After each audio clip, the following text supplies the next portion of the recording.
حضرت یونس علیہ السلام اور مچھلی کا قصہ۔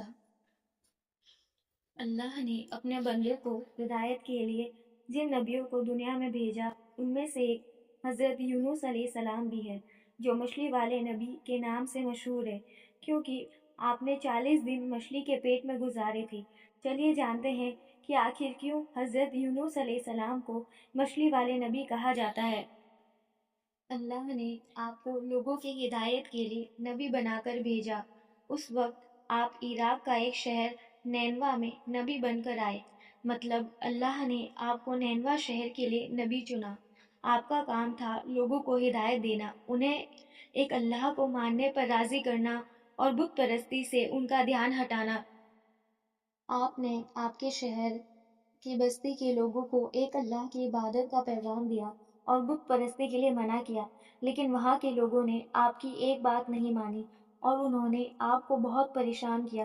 نتیجتاً انہوں نے اپنا شہر چھوڑنے کا فیصلہ کر لیا اور لوگوں کو بولا کہ میں یہاں سے جا رہا ہوں، لیکن اگر تم نے بت پرستی کو نہیں چھوڑا تو بہت جلد اس شہر پر اللہ کا بہت بڑا عذاب آئے گا۔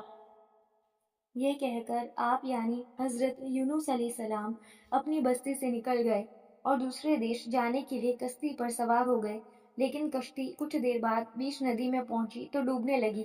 تو ملح یعنی کشتی چلانے والا نے کشتی میں بیٹھے لوگوں سے فرمایا، جب کوئی غلام اپنے مالک سے بھاگ کر ہماری کشتی میں آ بیٹھتا ہے تو کشتی ڈوب جاتی ہے۔ چونکہ آپ حضرت یونس علیہ السلام بھی اللہ کو بتائے بنا اپنے شہر سے بھاگ نکلے تھے۔ ملح کے مطابق آج بھی کچھ ایسا ہی معلوم ہو رہا ہے۔ ملح نے لوگوں کو کہا، جو بھی اپنے مالک سے بھاگ کر جا رہا ہے وہ دریا میں کود جائے تاکہ دوسرے مسافروں کی جان بچائی جا سکے۔ ملح کی بات سن کر آپ نے فرمایا، اپنے مالک سے بھگا ہوا غلام میں ہی ہوں، اسی لیے مجھے پانی میں ڈال دیا جائے۔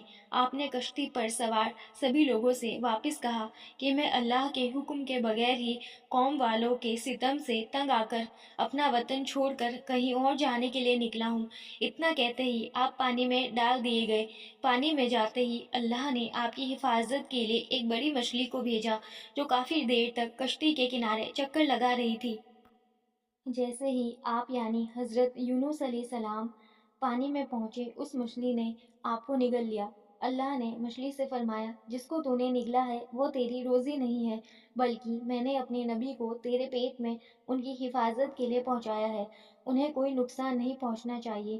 پہنچائے آپ 40 دنوں تک اس مچھلی کے پیٹ میں رہے۔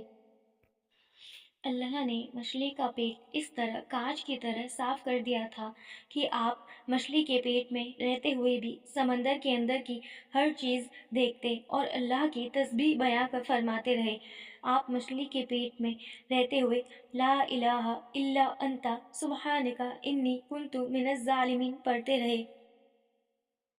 آپ کی ساری مشکل آسان فرما دی اور اس کی بدولت آپ کو 40 دنوں تک ہر وقت سکون ملتا رہا۔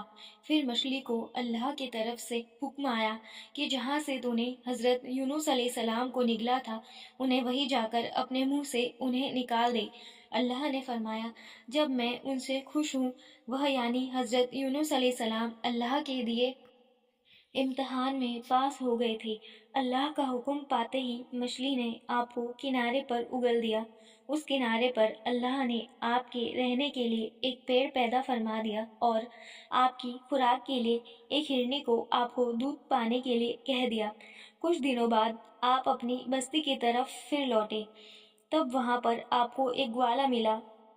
آپ نے اس گوالے سے فرمایا کہ یہاں پر کوئی عذاب آیا تھا کیا؟ اس گوالے نے آپ سے فرمایا کہ یونس نام کے ایک شخص نے کافی دنوں پہلے ایک بات کہی تھی کہ اگر بت پرستی یہاں کے لوگوں نے نہیں چھوڑی تو اس شہر پر اللہ کا بہت بڑا عذاب نازل ہوگا۔ آپ نے اس گوالے سے فرمایا کہ کیا ایسا ہوا تھا؟ گوالے نے کہا کہ جب وہ شخص یعنی حضرت یونس علیہ السلام جب بستی سے رات کو نکلے تو اگلے دن پورے شہر میں بادل چھا گئے تھے اور چاروں طرف دھواں ہی دھواں ہو گیا تھا۔ اس وقت ہمیں لگا کہ یونس کی بات بالکل صحیح تھی۔ تب سارے شہر کے کافی لوگ اپنا سارا سامان اور پریوار کو لے کر شہر چھوڑ رہے تھے اور اللہ سے دعا کر رہے تھے کہ اللہ انہیں معاف کر دے۔ اس وقت وہاں کے لوگوں نے اللہ سے دعا کی کہ اب شہر کا کوئی بھی آدمی بت پرستی نہیں کرے گا، اور کچھ ہی دیر میں سارے بادل چھٹ گئے اور دھواں ایک دم سے غائب ہو گیا۔ یہ سن کر آپ حضرت یونس علیہ السلام نے گوالے سے فرمایا کہ جس یونس کی تم بات کر رہے ہو وہ میں ہی ہوں۔ یہ سن کر گوالا آپ کے قدموں میں جھک گیا اور آپ سے معافی مانگنے لگا۔ اس طرح آپ واپس اپنے شہر کی طرف لوٹے۔ اس کے بعد آپ نے وہاں پر اسلام کا پرچم لہرایا اور وہاں کے سبھی لوگوں کو ایک اللہ کی عبادت کے لیے بتایا۔